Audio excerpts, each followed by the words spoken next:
آیت نمبر 38 اللہ تعالیٰ فرماتے ہیں ہم نے کہا اب تم سب یہاں سے اتر جاؤ، پھر اگر میری طرف سے کوئی ہدایت تمہیں پہنچے تو جو لوگ میری ہدایت کی پیروی کریں گے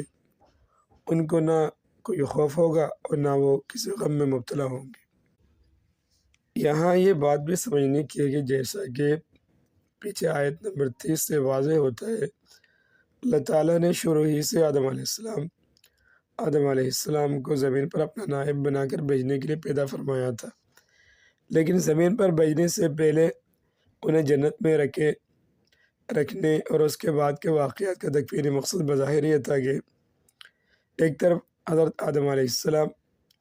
جنت کی نعمتوں کا خود تجربہ کر کے دیکھ لے کہ ان کی اصل منزل کیا ہے، اور زمین پر پہنچنے کے بعد اس منزل کے حصول میں کس قسم کی رکاوٹیں پیش آ سکتی ہے اور اس سے نجات پانے کا کیا طریقہ ہوگا۔ چونکہ فرشتوں کے مقابلے میں انسان کا امتیاز ہی یہ تھا کہ اس میں اچھائی اور برائی دونوں کی صلاحیت رکھی گئی تھی، اس لیے ضروری تھا کہ اسے زمین پر بھیجنے سے پہلے ایسے تجربے سے گزارا جائے۔ پیغمبر چونکہ معصوم ہوتے ہیں اور ان سے کوئی گناہ سرزد نہیں ہو سکتا، اس لیے آدم علیہ السلام کی یہ غلطی در حقیقت اجتہادی غلطی تھی، یعنی سوچ کی یہ غلطی کہ اللہ تعالیٰ کے حکم شیطان کے بہکانے سے ایک خاص وقت تک محدود سمجھ لیا، اور اللہ تعالیٰ کی کلی نافرمانی کا ہرگز ان سے تصور نہیں کیا جا سکتا۔ تاہم چونکہ یہ قصور بھی ایک پیغمبر کے شائع نشان نہ تھا، اس سے اسے بعض آیت میں گناہ یا حکم عدولی سے تعبیر کیا گیا ہے اور اس پر توبہ کی تلقین فرمائی گئی ہے۔ ساتھ ہی زیر نظر آیت میں یہ بھی واضح کر دیا گیا کہ اللہ تعالیٰ نے ان کی توبہ قبول فرما لی،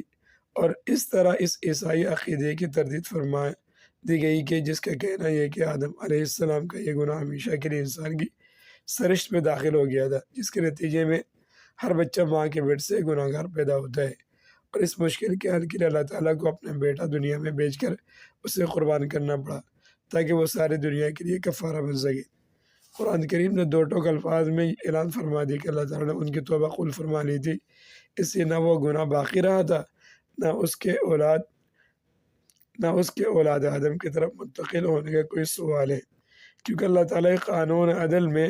ایک شخص کے گناہ کا بوجھ دوسرے کے سر پر نہیں ڈالا جاتا۔ آیت نمبر 39 اور جو لوگ کفر کا ارتکاب کریں گے اور ہماری آیتوں کو جھٹلائیں گے وہ دوزخ والے لوگ ہیں جہاں وہ ہمیشہ رہیں گے۔ آیت نمبر 40 اے بنی اسرائیل، اللہ تعالیٰ فرماتے ہیں اے بنی اسرائیل میری وہ نعمت یاد کرو جو میں نے تم کو عطا کی تھی، اور تم مجھ سے کیا ہوا عہد پورا کرو تاکہ میں بھی تم سے کیا ہوا عہد پورا کروں، اور تم صرف مجھے سے ڈرو اور تم کسی اور سے نہیں بلکہ صرف مجھے سے ڈرو۔ اسرائیل حضرت یعقوب علیہ السلام کا دوسرا نام ہے، ان کی اولاد کو بنی اسرائیل کہا جاتا ہے۔ تمام تر یہودی اور اکثر عیسائی اسی نسل سے تعلق رکھتے تھے۔ مدینہ منورہ میں یہودیوں کی اچھی خاصی تعداد آباد تھی، اور رسول اکرم صلی اللہ علیہ وسلم نے مدینہ منورہ پہنچنے کے بعد نہ صرف ان کو اسلام کی دعوت دی تھی بلکہ ان سے امن کا معاہدہ بھی فرمایا تھا۔ لہذا اس مدنی صورت میں زیر نظر آیت 143 تک مسلسل بنی اسرائیل کا تذکرہ ہے، جس میں انہیں اسلام کی دعوت بھی دی گئی ہے اور ان کو نصیحت کرنے کے ساتھ ان کی بدعنوانیوں پر متنبہ بھی کیا گیا ہے۔ شروع میں ان کو یاد دلایا گیا ہے کہ اللہ تعالیٰ نے ان پر کیسے انعامات فرمائے تھے۔ اس کا تقاضا یہ تھا کہ وہ اللہ تعالیٰ کے شکر گزار ہو کر اس عہد کو پورا کرتے جو اللہ تعالیٰ نے ان سے لیا تھا کہ وہ تورات پر ٹھیک ٹھیک عمل کریں گے اور اللہ کے بھیجے ہوئے ہر نبی پر ایمان لائیں گے، لیکن انہوں نے تورات پر عمل کرنے کے بجائے اس کی منمانی تعویلیں شروع کر دی اور اس کے احکام کو بدل ڈالا۔ چونکہ اس طرز عمل کی ایک وجہ یہ بھی تھی کہ حق کو قبول کرنے کی صورت میں انہیں اپنے ہم مذہب لوگوں کا ڈر تھا کہ وہ کہیں ان سے بدتر نہ ہو جائے، اس لیے ان دو آیتوں کے آخر میں فرمایا گیا ہے کہ مخلوق سے ڈرنے کے بجائے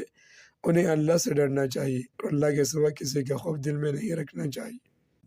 آیت نمبر 41 اللہ تعالیٰ فرماتے ہیں اور جو کلام میں نے نازل کیا ہے اس پر ایمان لاؤ، جبکہ وہ اس کتاب یعنی تورات کی تصدیق بھی کر رہا ہے جو تمہارے پاس ہے، اور تم ہی سب سے پہلے اس کے منکر نہ بن جاؤ اور میری آیتوں کو معمولی سی قیمت دے کر نہ بیچو۔ صرف میرا خوف دل میں رکھو، کسی اور کے بجائے صرف میرا خوف دل میں رکھو۔ بنی اسرائیل کو یاد دلایا جا رہا ہے کہ قرآن کریم وہی دعوت لے کر آیا جو تورات اور انجیل کی دعوت تھی، اور جن آسمانی کتابوں پر وہ ایمان رکھتے ہیں قرآن کریم انہیں جھٹلانے کے بجائے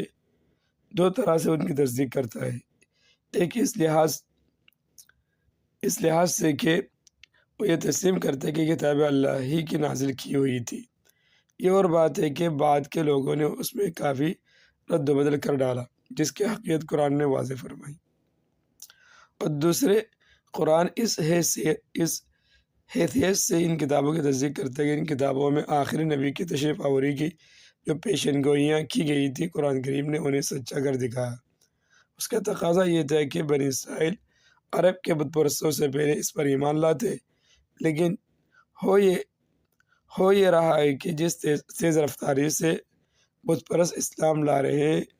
اس رفتار سے یہودی ایمان نہیں لا رہے، اور اس طرح گویا بنی اسرائیل قرآن کریم کی تصدیق کرنے میں پیش ہے۔ اس لیے کہا گیا کہ تم ہی سب سے پہلے اس کے منکر نہ بن جاؤ۔ بعض یہودی کا طریقہ یہ بھی تھا کہ وہ رشوت لے کر تورات کی تشریح عام لوگوں کی خواہشات کے مطابق کر دیا کرتے تھے، اور بعض اوقات اس کے حکام کو چھپا لیتے تھے۔ ان کے اس طرز عمل کی طرف اشارہ کرتے ہوئے فرمایا کہ میری آیتوں کو معمولی سی قیمت لے کر نہ بیچو، اور حق کو باطل کے ساتھ گڑبڑ نہ کرو،